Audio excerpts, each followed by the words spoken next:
Barcelonasse ma jõudsin 24. jaanuaril umbes 4-5 vahel. Ja muidugi ma ei leidnud mitte kuskilt parkimist, et parkisin tegelikult sinna, kuhu ei oleks tohtinud ja lühiaegselt samamoodi ka sadamasse. Et tegin siiski kiire tiiru. Edasi lükkasin sisse Park4Night äpi ja üritasin leida olukorrale lahendust, aga kõik need kohad, mis seal pakuti, olid kirjeldustes ja teiste inimeste kommentaarides sellised, et pigem ei kui jaa, kuna kõikjal oli öeldud, et oi, minu autosse murti sisse või mul lõhuti see või teine asi ära. Tegu oli ametlike parklatega ja sissemurdmisi ja lõhkumisi oli ka päevasel ajal kohtades, kus inimesi liigub. Sellele vaatamata ma otsustasin mingid kohad üle vaadata ja minu valitud kohad olid tegelikult kesklinnast eemal 7-8 kilomeetrit.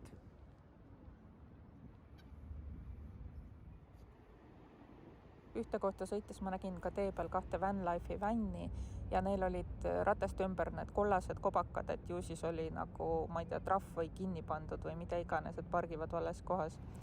Ja ühele oli ka sisse murtud, ehk siis üks esiaken oli katki või küljeaken oli katki. Aga oli aru saada, et on Vanlife'i vännid, kuna olid need siuksed kleepekad ja olemuselt saad nagu aru. Lõpuks ma siis mõtlesin, et mis siis ikka, et jätame selle Barcelona seekord vahele, lähme Valenciasse. Aga linnast välja sõitma hakates ma kuskil keerasin valesti või ei saanud õiges kohas ära keeratud. Ja selle tulemusel ma lõpuks jõudsin kuskile magalarajooni ja magasin öö ära siis ühe suure kortermaja ees. No vot, siin ongi see kortermaja, mille ees ma siis magasin.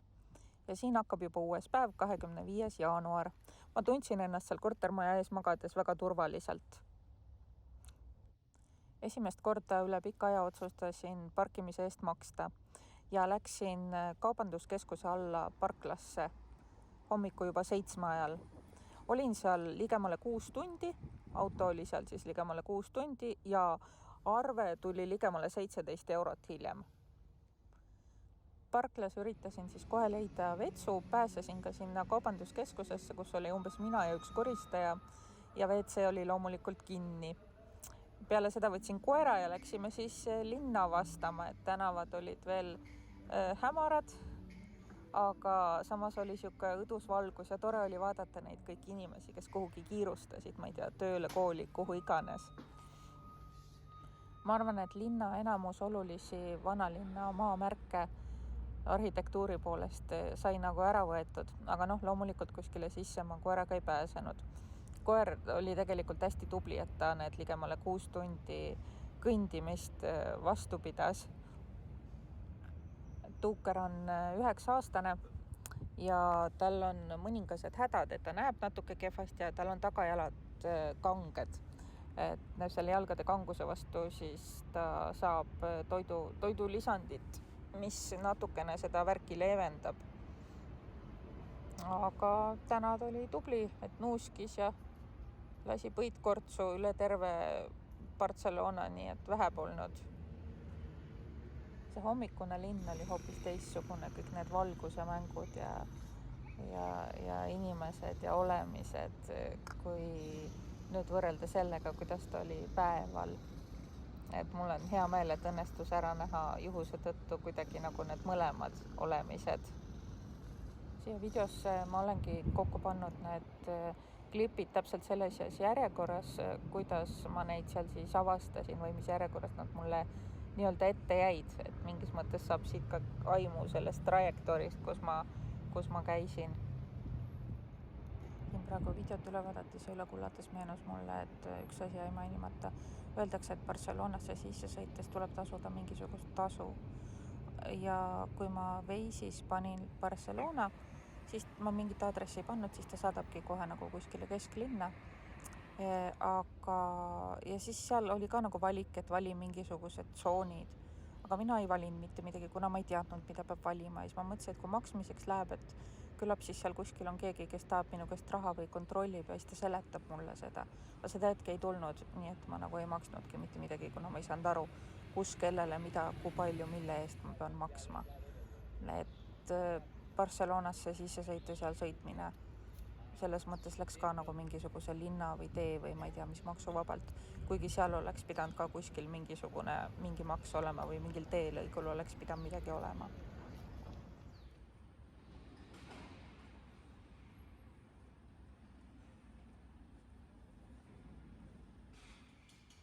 Hästi palju oli selliseid mõnusaid kitsaid tänavaid, kus tundus, et need on natukene, selle hommiku tundus, et need on täiesti niisugused natukene getod kohad, aga tegelikult linn polnud veel üles ärganud ja need söögikohad ja poed polnud ennast veel avanud, et seal olidki lihtsalt tänavatel tööle kiirustavad või kooli kiirustavad inimesed ja siis mina tuukriga.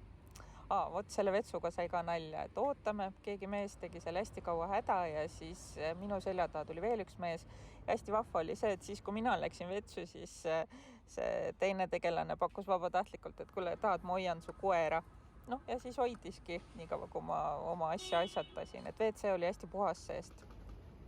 Niiviisi autoga reisides ja osaliselt ka autos elades hakkad paratamatult natukene plaanima seda, et kui palju tarbid vedelikku ja kuna tarbid vedelikku, et mina katsun õhtu peale 5 enam mitte eriti juua, et kui ma kodus jõin ikka õhtul veel mingi mitu tassi teed, siis nüüd ma seda kohe kindlasti ei tee ja mitte ainult sellepärast, et ma aeg-ajalt olen laisk ja ei viitsi priimust tule nagu hakkama panna, vaid just nimelt sellepärast, et siis ma pean pärast ju mõtlema, et kuhu ma vetsu lähen ja alati seal, kus ma pargin, ei ole seda WC-d. Et selles mõttes, kui minna mingisuguse kaubikuga, siis on nagu ka selliseid ihuhädasid kergendada kus iganes oluliselt kergem, kui seda tehes reisides golfis. Et tööuni rikutud ei saaks, tuleb lihtsalt õhtul tarbida vedelikku vähem ja jätta see tarbimine kuidagi nagu päeva esimesse poolde. Et ei juhtuks seda, et oled juba pidžaamas ja nii-öelda pikali ja siis tuleb, vot nüüd on vaja minna. Barcelona on imeilus linn, et siin võibki nagu jalutama jääda ja uudistama, et mul on hea meel, et mul õnnestus teha see väike peatus siin ja põgus arhitektuuri imetlemine. Mulle aina enam tundub, et hispaanlased on koerte suhtes ülimalt sõbralikud. Et ikka päris palju on seda, kui tullakse ligi, tehakse pai, hakatakse midagi seletama või rääkima või lihtsalt peatutakse. Et see on nagu ääretult vahva, et Eestis seda vähemasti minul nii väga juhtunud ei ole. Et loom on tahtmatult nagu sellises kontaktilooja rollis, sest kui ma kõnniksin üksi nendel tänavatel, siis ma tegelikult ei suhtleks hispaanlastega, sest ei ole nagu otseselt on ju põhjust. Ma poodides üldiselt shoppamas ei käi, kuna esiteks mul ei ole midagi vaja, teiseks pole neid ka väga kuhugile panna, mida iganes ma siis ka nagu ostaksin. Aga asjad, mida ma ostan, on kleepekad, et kas siis linna või maa kleepekad ja need ma siis kleebin oma auto tagaklaasile. Küll aga on tore alati uudistada ilusaid vaateaknaid. Ma arvan, et ega igasse poodi nagu koeraga ei saa ka minna.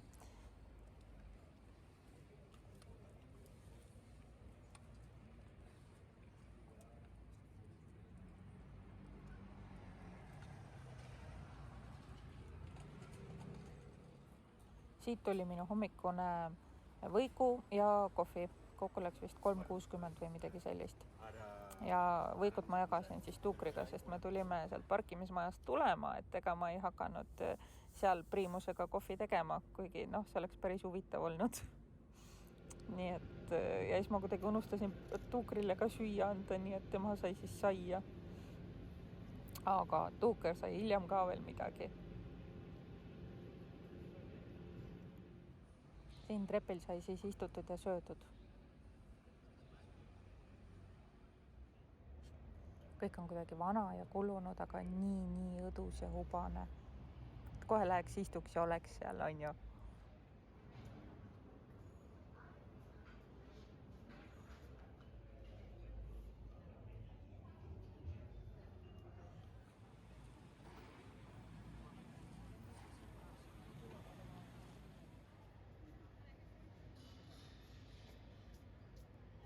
ja selgus ka, miks ei tasu koeraga poodi minna, sellepärast et nad lihtsalt korraldavad.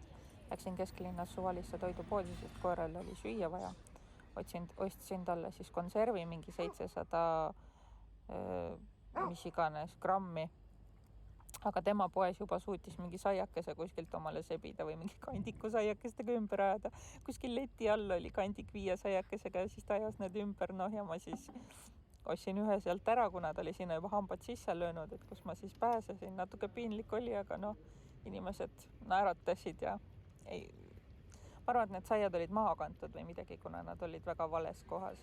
Linnas aga toimus haridustöötajate streik sel päeval, et palgad on väiksed, pensionid on väiksed ja üldse kogu see sotsvärk jätab nagu soovida. Meeletult palju tuli rahvast kohale, et sinna alles kogunevad ja pärast olid veel, ma kohtasin linnas ka mitmeid rongkäike, et ikka kisati midagi ja ruuporitesse ja mingid pasunad puhuti ja vilistati ja et ikka tõsine suur ettevõtmine oli. Ja rongkäigul pärast hiljem oli ees ja taga oli politseiauto ja üldse kogu selle platsi oli oma 10 politseibussi. Et siin on näha ainult paari siin videos, aga tegelikult seal hoonete kõrvaltänavatel, kõik need kõrvaltänavad, et oli hästi palju politseinikke. Ja ikka nagu täismundris politseinikud selles mõttes, et neil olid, ma ei tea, mingisugused suured relvad olid rinna peal. Ma nüüd relvatüüpe ei oska nagu öelda, aga tegu ei olnud väikse püstoliga puusa peal. Ma ei ole mitte kunagi ühelgi protestil käinud ka Eestis. Et nagu mõttes ikka toetad, et vahet ei ole siis mis teema, mille vastu need seal protestivad, on ju. Et ega meil ju samamoodi. Aga nagu see, et viitsiks kodust nagu ka välja minna, et seda ei ole, et vaadates, mis seal toimus, et siis tegelikult peaks minema välja. Kui toetad seda ettevõtmist, kui toetad seda mõtet. Vahet ei ole siis, mis teemal see on, sest tegelikult meelsust tuleb näidata, kui tahaks, et midagi nagu muutuks. Sest omaette jaurates ei muutu mitte midagi. Aeg-ajalt ma mõtlen, et me eestlased oleme ikka ulli moodi kannatlikud. Et pole hullu, küll saab ja terve elu on nii, et pole hullu, küll saab. Kuidagi ikka saab. Meil nüüd vist tõsteti õpetajate palkasid, aga ma ei tea, mis näiteks on saanud meditsiiniõdedest, et COVID ajal oli küll kõva teema, aga kas neil reaalselt ka nagu palkasid märkimisväärselt tõsteti või see teema nagu sumbuski, et kui haigus on läinud, siis kedagi enam ei huvita. Rääkides COVIDist, siis siin Hispaanias kohtab maskiga inimesi palju rohkem praegusel ajal, kui ma arvan, et Eestis. Et kohati on bussijuhtidel, kohati on poes mingitel töötajatel, kohati on lihtsalt inimestel tänaval. Et ma ka ei tea, kuidas siin need mängureeglid on. Tänaval vist võib kindlasti ilma olla ja mulle tundub, et poed ja kohvikud täpselt samamoodi.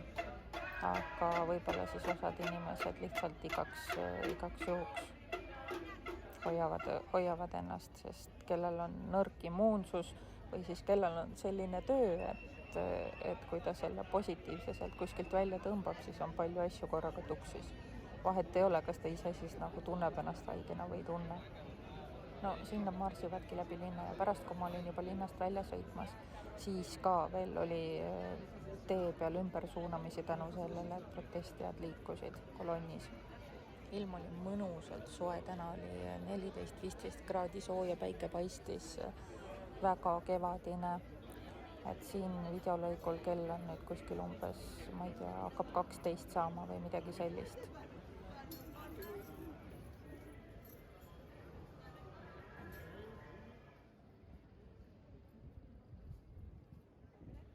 Ja siin on ülikooli disainitudengid oma taiestega, et vineerist on siis tehtud toolid ja iga tool on ise nagu, kuna igal ühel on ise autor ja kõik need toolid käivad ka nagu pusleks lahti.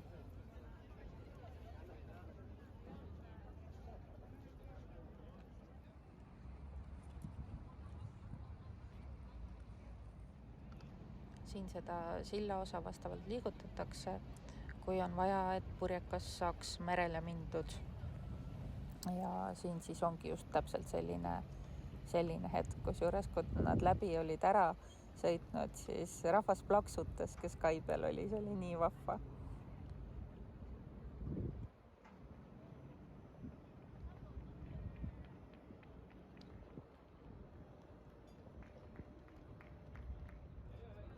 Rootsi laev, aga remonditöid teevad prantslased, oli vist niimoodi.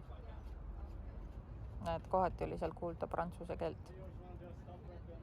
Video alguses oli siis näha, kuidas see laev nagu hommikul oli seal kai ääres justkui muuseumi eksponaat, aga vot päeval töö käib.